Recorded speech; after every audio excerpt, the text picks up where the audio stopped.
Hi, it's Josh from Under the Table Hot Sauce. I'm here with my friend, the star of the show, Jimmy Farrow. Yeah, what's up, JB? Nah, nothing. It's been a hot summer, and for all your barbecue needs, you can go to underthetablehotsauce.com. 13 unique flavors to choose from, created and bottled in a Long Island kitchen.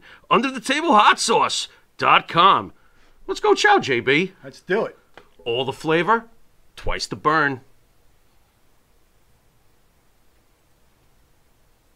All right, so picture Woo. number one. Undertaker throwing Rikishi Oh my God, that's your off photo? the cage. That's your photo, Johnny? Yeah. That's a great photo.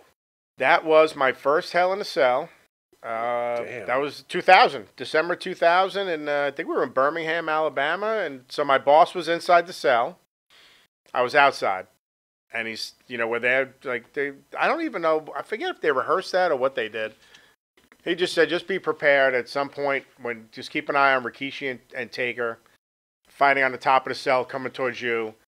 He's throwing them off into the flatbed, the bed of the truck. Right.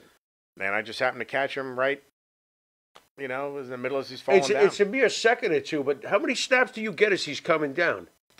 We used to shoot with photo strobes. We had them in the lighting truss. So you take one shot, and you have 3 seconds for it to recycle. That's it. So you got to pick that moment. You got to be. It's Wow. not like we did nailed to now. it. Yeah. Oh, man. Now they kind of make it Monty-proof. Like Monty could actually maybe catch something, right? My thumb. I don't know about Monty proof, but yeah, it's a lot. And we would have this battle out on the road, and I would say, and a few other guys would say it. Anybody can put their finger down. You got to know, especially in this industry or any sport, or hockey when it was strobes. You can only have that one picture to take, and you got to wait 3 seconds. You have to know exactly when to. Sometimes you miss it, sometimes no. Right. I mean, the one picture that, and this was film back then, so I didn't even know what I got until it went back to the lab, to Stanford. They sent it to the lab, and like, holy shit, John, you got the same as when Brock missed the F5 at WrestleMania 19. Wow. I got his face hitting the mat, Wow. and his eyes looked like they're popping out of his head. His skull turned Now, purple. that was used a few times. In fact, the funny story about him was they wanted to use it for a later issue for some best of thing, and said, "Could you ask him if it's okay? We don't want to run it, and he's going to get mad, and we're going to get a phone call. We don't want an angry Brock calling us." Wow. Even the photographers are scared The of world Brock. is terrified of Brock I'm not. Lesnar. I've known him since he first came up. I always got along great with him, and I would give him shit. He would just laugh. He was like, "Oh yeah, not a problem. Can you guys make me a print of that?" He Wow, wanted a cool. print of it Wow. Very for his cool. house, but Brock was.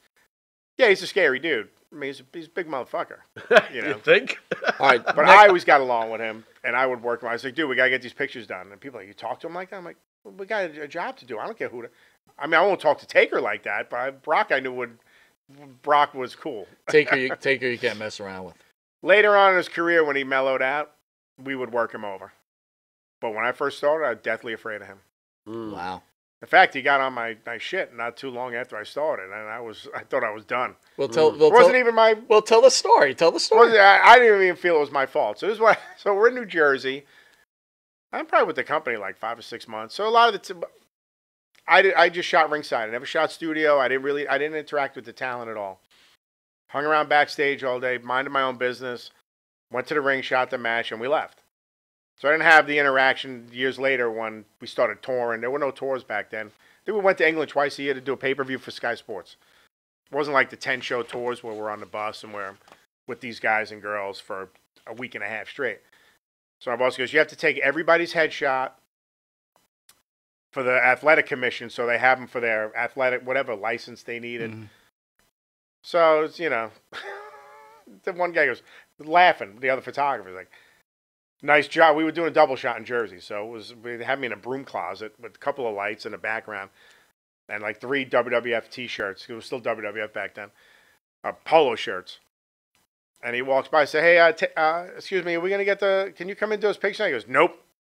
As he's walking past, everyone pops. I go, I knew this was going to be tough. He goes, are you saying I'm tough? I'm like, no. Oh, shit. I said, this is going to be tough. Now, I didn't, so he thought I was giving him shit. Right. Being disrespectful, which I wasn't. I said, this job, not you. And my boss goes, he'll hold that for 6 months, and then it'll be forgotten. And it's true. because he came in to do a shoot not long after, and he made a comment about.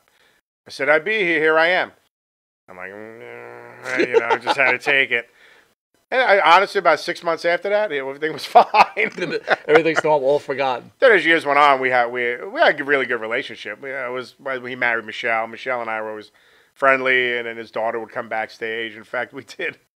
Every time we were in Austin, he would come because I think he lived somewhere outside of Austin, I think. And his daughter, we had the studio set up. We'd be next to catering. And I was like, "Oh, you want some pictures?" She's doing all the Shakespeare, all his poses.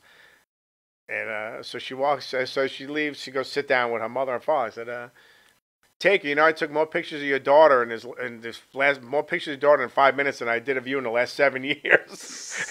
He started laughing. He's like, "That's true."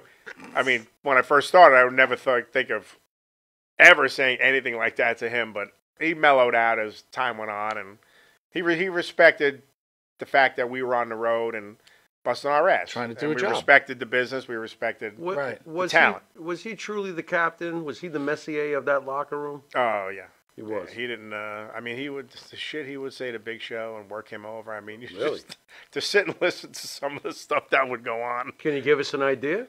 Like we what he would say? We were on tour in Europe somewhere. We were in Italy, and the hotel was probably like a football field's length away from the building. And they put us on the bus to like drive around, whatever. And Show starts complaining, and he was calling Paul.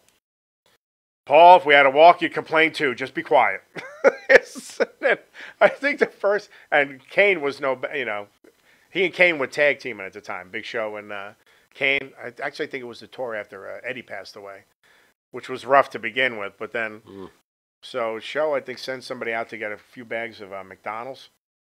So they're sitting in the production office. We're all hanging around and waiting for the show to start, and all of a sudden I see Kane come over, and he's got a whole bunch of fruit. And he takes the McDonald's bags, he dumps them out, and he puts all the fruit in the bag, and he takes all the McDonald's and walks away with it. So Show goes to sit down, he's like, "What did you do to my food? Glenn!" Did you ever foresee Kane becoming a politician? You know what? He's a very smart man. And you sit and talk or hear him talk on the buses. He and Brian Danielson would go at it politically. They're opposite ends of the spectrum. I can hear. And they were the tag team at the time, so they were always together. And they would go at it politically. And Glenn's very soft spoken. I mean, you've seen it. That's how he is. I mean, when I first met him, and that's another thing. You were left. So those headshots, he had the big curly hair. He really didn't want to take the picture, but he had to. And his head is like this. They used that as his passport photo. Like a year and a half later, when we first started going back overseas, we went to Japan, Singapore, and Kuala Lumpur.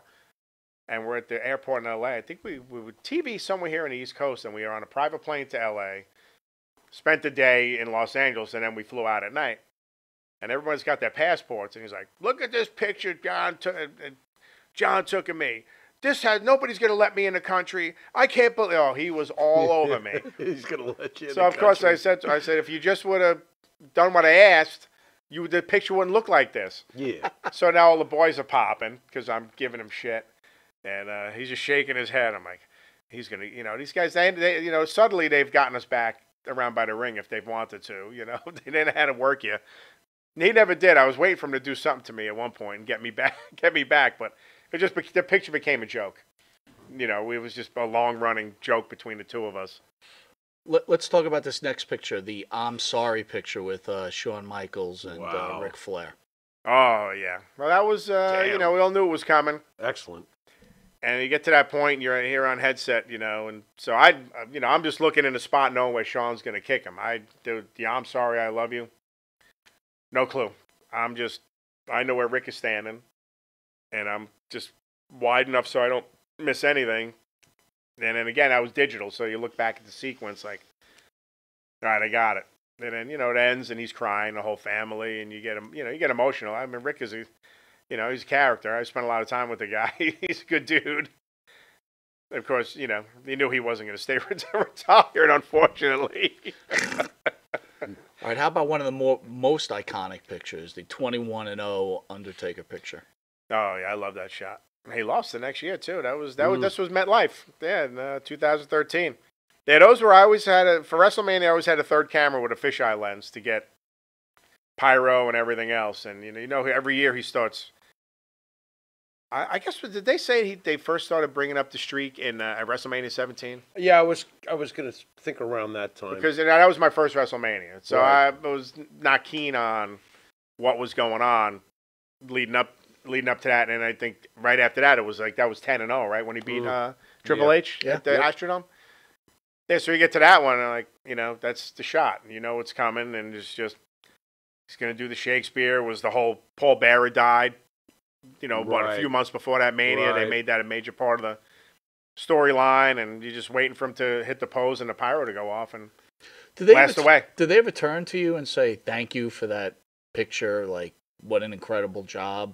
Because they have to look back and look at your work and go, man, you immortalized me with some of these pictures. I never spoke to I small talk with Sean over the years, so I mean something like that never came up. I know when I posted the photo of that picture of Eddie that I took where he's like hands like this and he's looking at the camera, and that was a backstage thing, and I wrote a story about it, and Chavo commented because Chavo and I follow each other on Instagram. And I thought the way what he wrote really, give me a lump in my throat because he said, I never knew you took that photo. I feel so much better knowing our history with my family and you that you took that photo. Wow. And I was like,